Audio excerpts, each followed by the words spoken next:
طلاق کو ایک تلوار کے طور پہ بیوی پر لٹکائے رکھتے ہیں. تم نے فلاں کام کر لیا تو طلاق، فلاں ہو گیا تو طلاق، فلاں ہو گیا تو طلاق. تو اللہ تعالیٰ کہہ رہے ہیں کہ فلا تبغوا علیہن سبیلا، اب ان کے حوالے سے تم کوئی زیادتی کا، ظلم کا کوئی راستہ مت تلاش کرو، ان کے ساتھ موافقت کے ساتھ زندگی بسر کرنے کی کوشش کرو.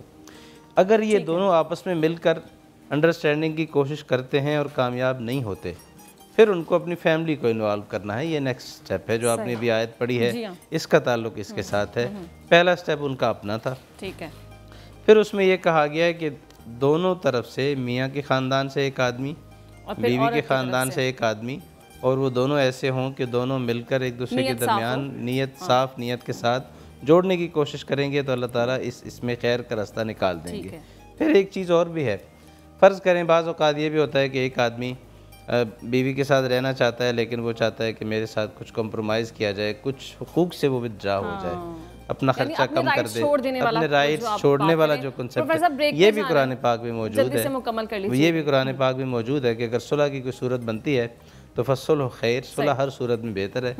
اور حضور صلی اللہ علیہ وسلم کی زندگی میں بھی اور بعد میں بھی ایسی مثالیں ہمیں ملتی ہیں کہ بعض خواتین نے اپنا رشتہ بچایا اور اپنے کچھ حقوق سے ودرا ہو گئی ہیں. اس کی مثالیں ہماری سیرت میں بھی موجود ہیں. کوشش پہلے یہ کرنی ہے کہ آپ کا رشتہ جو ہے وہ قائم